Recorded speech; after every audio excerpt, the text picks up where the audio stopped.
예수님께서 3년 동안 이 땅에 공생애를 사셨습니다. 그러면서 남겨놓으신 것이 무엇인가? 주님께서는 책 한 권을 기록해 남기신 일이 없고 번듯한 생가 한 채를 남겨놓으시지도 않았습니다. 사람들이 순례자가 돼서 찾아올 수 있도록 자신의 시신조차 남겨놓으시지 않으셨습니다. 그렇다면 주님께서 이 땅에 남겨놓으신 것은 무엇인가? 그것은 주님을 사랑하고 주님의 길을 따르기를 기뻐하는 한 줌의 작은 사람들, 즉 성도들을 이 땅에 남겨놓고 떠나셨습니다. 세상에서 불러낸 사람들을 교회라고 부릅니다. 교회를 헬라어로 에클레시아라고 하는데 에크, out of, 뭐뭐의 밖으로라는 뜻이고 칼레오가 부르다, 세상에서 구별해서 불러내다. 예수님은 세상에서 구별하여 불러낸 사람들, 즉 그 교회 한 줌을 남겨놓고 승천해 버리신 것입니다. 예수님은 불러낸 사람들의 공동체인 이 교회에 온 우주의 운명을 일임하시고 떠나셨습니다. 이것이 우리 주 예수님의 설계였습니다. 그런데 예수님께서 그렇게 승천하시고 나서 2000년이 지난 지금까지 주님은 온 우주의 운명을 교회에 위임하셨는데 과연 교회가 그 사명을 잘 감당하고 있는지 우리는 이것을 깊이 돌아보아야 합니다. 오늘 본문의 첫 절인 고린도전서 12장 12절을 다 함께 읽겠습니다. 몸은 하나인데 많은 지체가 있고 몸의 지체가 많으나 한 몸인과 같이 그리스도도 그러하니라. 사도 바울은 고린도전서 12장 12절에서 교회를 예수 그리스도의 몸이다라고 설명했습니다. 아래에 있는 12장 27절에도 이렇게 되어 있습니다. 너희는 그리스도의 몸이요 지체의 각 부분이라. 이것은 교회가 하늘로 순천하신 예수님을 대신해서 이 땅에서 예수님의 손과 발이 되고 예수님의 눈과 심장이 되며 또한 예수 그리스도의 향기가 되어 살아야 한다는 것을 보여줍니다. 교회에게 주어진 엄청난 영예가 아닐 수 없습니다. 그러므로 한 신학자는 교회를 이렇게 정의했습니다. 교회는 예수님의 성육신의 연장선상이다. 영광의 예수님께서 인간의 육신을 입고 이 땅에 오신 것을 성육신이라고 부르고 학문적인 말로 인카네이션이라고 합니다. 그런데 그 예수님의 성육신의 연장선이 바로 이 땅에 남겨진 교회다라고 한 것입니다. 어떤 학자는 또 교회를 후 그리스도, 애프터 크라이스트라고 표현했습니다. 그리스도께서는 자신의 후신으로 교회를 남겨놓으셨다라고 한 것입니다. 교회의 큰 영광이 아닐 수가 없습니다. 그런데 그리스도의 몸이라고 하는 최고의 책임과 영예를 가진 교회가 예수님의 승천 이래로 지금까지 2000년 동안 과연 그리스도의 몸으로서의 소명을 얼만큼 감당해 왔는가? 이것을 생각할 때 우리는 참으로 많은 생각을 돌아보게 되고 반성하게 됩니다. 미국의 유명한 시인 애니 달라스가 이런 말을 했습니다. 예수여 우리를 구원하소서 당신을 따른다는 사람들로부터. 참 엄청난 말이죠. 그는 예수님을 믿지 않는 사람들이 예수님을 믿으려고 할 때 가장 큰 장애물이 바로 예수를 따르는 사람들, 즉 교회이다, 이렇게 말을 한 것입니다. 이것은 물론 과장된 말이고 또 억울한 부분도 있습니다. 뉴스를 통해 보도되는 교회에 대한 많은 이야기를 들을 때 우리는 이것에 대해서 우리를 돌아보게 되고 또 정직하게 통회하지 않을 수가 없습니다. 4세기 성자로 불렸던 어거스틴이 한 말을 여러분께 읽어드립니다. 주님은 우리 눈에 벗어나서 승천하셨고 우리는 슬퍼하며 각자의 삶의 자리로 돌아갔습니다. 그 후 주님은 우리 가슴 속에서 발견됐습니다. 이 말은 주님의 승천을 바라보고 슬픔을 가지고 자신의 삶으로 돌아간 제자들이 슬픔으로 주저앉은 것이 아니라 자신을 통해 그리스도의 삶을 드러냈다라는 의미입니다. 이처럼 예수님은 그리스도인 안에서 그리스도를 발견할 수 있도록 아주 우리가 볼 땐 위태로운 설계를 하시고 하늘로 승천하셨습니다. 저는 우리가 세워가는 파테야 선교교회가 우리 주님께서 이 땅을 위해 설계하신 한 부분을 넉넉하게 감당하는 교회가 되기를 늘 기도하고 있습니다. 교회는 집단이 아니라 공동체라는 것을 기억해야 합니다. 집단의 속성이 무엇입니까? 집단은 이익을 쫓아가게 되어 있습니다. 그리고 굉장히 빠른 속도로 모일 수 있고 더 이상 쫓아갈 것이 없으면 굉장히 빠른 속도로 해체됩니다. 이것이 집단입니다. 경제 집단, 정치 집단, 이러한 속성을 그대로 보여줍니다. 여러분과 제가 파테아 선교회를 세워가는 일에 헌신하는 것은 우리가 집단을 세우려고 하는 것이 아니라 그리스도의 몸인 공동체를 세우기 위해서입니다. 빠르게 세워지고 빠르게 흩어지는 것이 집단의 속성이라면 그리스도의 몸인 공동체를 세우는 일은 많은 수고와 정성이 필요하고 인내의 시간이 필요합니다. 우리는 늘 이것을 기억해야 합니다. 우리는 너무나 다른 배경을 가지고 있습니다. 너무나 다른 개성을 가지고 있습니다. 아담과 하와는 하나 되라고 한 몸을 통해 지음받았습니다. 하지만 하나님께서 죄를 추궁하실 때 한 사람이 모든 잘못을 다른 한 사람에게 덮어 씌웠습니다. 그 다음 때인 가인과 아벨은 한 부모 배에서 태어난 한 형제였지만 의좋게 살지 못하고 한 형제가 다른 한 형제를 돌로 쳐 죽였습니다. 압살롬과 다윗은 부자지간이었지만 압살롬은 여러 가지 참 잘난 사람이었지만 아버지를 죽이고 왕위를 찬탈하려 함으로 골육상쟁의 비극이 일어났습니다. 성경에 나타나고 있는 이러한 일들은 우리가 사는 사회 속에 부부간에 그리고 부자간에 그리고 형제간에 현재 일어나고 있는 일들입니다. 이것은 우리가 파테아 선교교회에서 그리스도의 한 몸을 이루어 간다는 것이 얼마나 어려운 것인가를 보여주고 있습니다. 친형제끼리도 그리고 부부끼리도 친부자 사이도 어려운데 우리처럼 다양한 배경과 성격을 가진 사람들이 모여서 그리스도의 한 몸을 이루어 간다는 것은 결코 쉬운 일이 아니라 어려운 것이 당연한 일이다라는 것을 우리가 생각해야 합니다. 고린도전서 12장 13절을 보겠습니다. 우리가 유대인이나 헬라인이나 종이나 자유인이나 다 한 성령으로 세례를 받아 한 몸이 되었고 또 다 한 성령을 마시게 하셨느니라. 여기에서 강조하고 있는 것은 하나됨입니다. 우리가 유대인이나 헬라인이나 종이나 자유인이나 다 한 성령으로 세례를 받아 한 몸이 되었고 한 성령을 마시게 하셨다.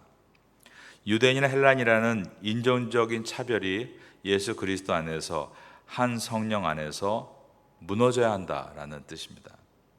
남자와 여자라는 성의 차별이 무너져야 한다는 말입니다.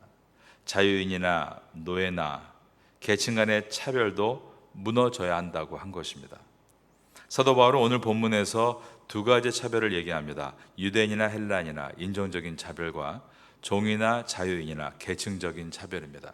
그리고 사도 바울이 쓴 갈라디아서 3장 28절에 보면 너희는 유대인이나 헬라인이나 종이나 자유인이나 두 가지 다음에 세 번째로 남자나 여자나 다 그리스도 예수 안에서 하나이니라 라고 하면서 남자나 여자나 성적 차별도 그리스도 안에서는 무너져야 한다라고 선언했습니다. 인종적 차별, 계층적 차별, 성적 차별.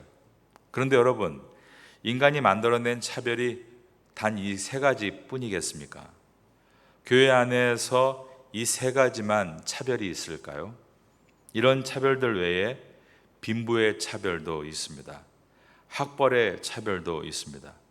지역적인 차별이 얼마나 견고합니까? 정치적인 견해 때문에 서로를 차별하는 것입니다. 요즘 우리가 사는 시대는 세대 간의 차이를 넘어서서 세대 간의 전쟁을 벌인다라고 말할 수 있겠습니다. 직업에 따라서도 사람을 차별합니다. 그러므로 우리가 하나님 안에서 성령 안에서 모든 차별을 철폐하고 무너져야 하는 이 말씀은 매우 중요한 가치를 담고 있습니다. 사도 바울은 13절에서 우리가 그리스도의 몸의 한 지체인 것을 선언하고 나서 14절부터 20절까지는 그리스도의 몸의 지체로서의 책임에 대해서 말씀합니다. 그리고 21절부터 25절까지는 그리스도의 몸으로서의 존경에 대해서 말씀합니다. 그리고 마지막 26절은 그리스도의 몸으로서의 공감에 대해서 말씀합니다. 교회 안에서의 세 가지입니다. 책임과 존경과 공감. 우리는 예수님 한 몸 안에 여러 지체로 서 있습니다. 우리가 예수 그리스도의 몸, 그 몸의 한 지체가 됨에 있어서 갖춰야 될 세 가지의 미덕은, 첫째가 그리스도의 몸으로서의 책임감이고, 두 번째가 그리스도의 몸이기에 상대방도 그 몸인 것을 생각하고 존경심을 갖는 것입니다. 셋째가 그리스도의 몸끼리 기쁨과 슬픔을 나누는 공감입니다. 책임과 존경과 공감. 첫 번째, 그리스도의 몸으로서의 책임에 대해 말씀하는 고린도전서 12장 14절로 20절 가운데 12장 14절, 15절, 16절 석절을 보겠습니다. 몸은 한 지체뿐만 아니요 여럿이니 만일 발이 이르되 나는 손이 아니니 몸에 붙지 아니하였다 할지라도 이로써 몸에 붙지 아니하는 것이 아니요, 또 귀가 이르되 나는 눈이 아니니 몸에 붙지 아니하였다 할지라도 이로써 몸에 붙지 아니한 것이 아니니. 여기서는 우리가 한 몸이라는 운율을 사용해서 매우 선명하게 가르침을 줍니다. 교회 내에 상대방이 발밖에 안 되는 것을 비판하는 사람이 있었다는 것입니다. 교회 내에 자신이 귀밖에 안 되는 것으로 비판을 받는 사람이 있었다는 것입니다. 여러분 어떻습니까? 나 하나는 빠져도 돼, 이런 생각을 하는 경우가 참 많습니다. 나는 필요가 없는 존재다, 이렇게 비관하는 경우도 있습니다. 혹시 과거에 이런 생각을 하셨거나 현재에도 이런 생각을 가지고 머물고 있다면 우리 오늘 이 말씀을 깊이 봐야 합니다. 나 하나는 빠져도 된다, 이것은 겸손해서 나오는 생각이 아닙니다. 나 하나는 빠져도 된다, 이 속에는 다른 사람의 관계의 불편함을 그냥 털어내기 위한 결정이거나 자신에게 맡겨진 책임을 무책임하게 버리려는 마음일 수 있습니다.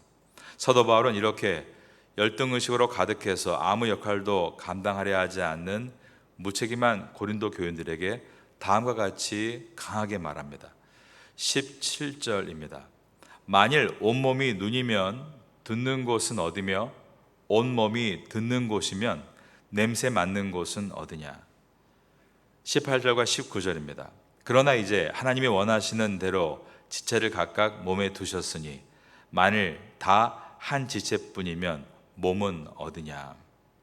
사도 바울이 유머를 가지고 말하고 있습니다. 여러분 한번 저를 보시며 상상해 보시겠습니까? 지금 제 온몸이 다 눈으로 덮여 있다라고 생각해 보시기 바랍니다. 여러분, 이게 사람의 몰골일 수 있을까요? 사도 바울은 매우 중요한 메시지를 전하면서 다소 유머를 넣어서 권면을 하고 있습니다. 그게 사람의 몰골일 수 없는 것처럼 교회가 눈만 있으면 어떻게 그것이 정상적인 교회겠는가라고 묻고 있는 것입니다. 교회는 우리의 몸에 눈만 있는 것을 통일성이라고 말하지 않습니다. 그것은 획일성입니다. 온몸에 눈만 있는 사람을 보는 것은 매우 무서운 일입니다. 하나님은 차별을 미워하십니다. 그러나 차이를 인정하십니다. 하나님은 차별을 철폐하십니다. 하지만 차이를 권장하시는 것입니다. 그런데 사람은 어리석어서 차이를 인정하지 않습니다. 획일적으로 가는 것을 좋아합니다. 그것이 조직을 이끌기에 제일 쉬운 길이기 때문입니다. 하지만 그러다 보면 차별이 견고해지게 됩니다. 우린 이것을 깊이 생각해야 됩니다. 교회는 획일성이 아니라 다양성을 추구해야 하고, 차별이 아니라 차이를 지켜나갈 때 건강하고 활력이 있는 교회가 될 수 있습니다. 여러분, 하나님께서는 내가 인정하든 인정하지 않든 최소한 나에게 적어도 한 가지 은사를 주셨다라고 우리가 어저께 배웠습니다. 은사에 대한 태도는 바로 이것입니다. 헬라어로 은사, 카리스마는 은혜, 카리스와 어원이 같습니다. 즉 은사는 교회 유익을 위해서 하나님이 나에게 은혜로 주신 선물입니다. 그래서 은사에 대한 바른 태도는 그것이 크다 작다 값을 매기는 것에 있는 것이 아니라 은혜로 받은 것이기에 감사함으로 아름다움으로 열정적으로 사용하는 것에 있는 것입니다. 20절입니다. 이제 지체는 많으나 몸은 하나라. 모든 사람마다 각 지체로서 각자가 작용해야 할 은사가 있다는 것을 여기에서 기억해야 합니다. 지체가 많다는 것입니다. 여러 은사가 있다는 것입니다. 교회 안에 말이죠. 상대방이 가지고 있는 다양한 은사를 우리가 보면서 기뻐하고 또 고마워해야 합니다. 그렇게 한 몸이 될 때 우리는 교회 안에서 다양성을 추구하며 그 다양성을 가지고 아름다운 사역들을 이어나갈 수 있는 것입니다. 내가 다 할 수 있다. 물론 능력 있는 모습이기도 하지만 더 지혜로운 것은 우리가 함께해야 더 좋을 수 있다. 이것을 늘 생각하고 함께 일할 수 있도록 서로를 격려하고 나가는 것입니다. 왜냐하면 다 눈일 수 없고 다 손일 수 없고 다 발일 수 없기 때문입니다. 교회 안에는 작은 어린아이에서부터 노년에 이르기까지 한 유기체로 존재하고 있습니다. 각자의 역할이 있습니다. 심장이 있으면요, 이 심장에 이 피를 공급하는 혈관이 필요하고요. 그 다음에 이 혈관을 가지고 손끝에까지 갔을 때 이것을 에너지로 바꾸는 근육이 필요하듯 각 사람마다 어린아이라고 해서 아무것도 아닌 것이 아니라 어린아이가 가지고 있는 중요한 역할이 있고, 또 노년이라고 해서 이젠 내가 아무것도 할 일이 없다가 아니라 노년이 계시기 때문에 존재하는 몸의 온전함이 있는 것입니다. 우리 한 사람 한 사람이 그런 존재인 것을 기억하며 특별히 나는 내 역할을 어떻게 할 것인가를 돌아볼 수 있다면 건강하고 건전한 신앙생활을 이어가게 될 것입니다. 이러한 은혜가 우리 가운데 있게 되기를 예수님의 이름으로 축원합니다.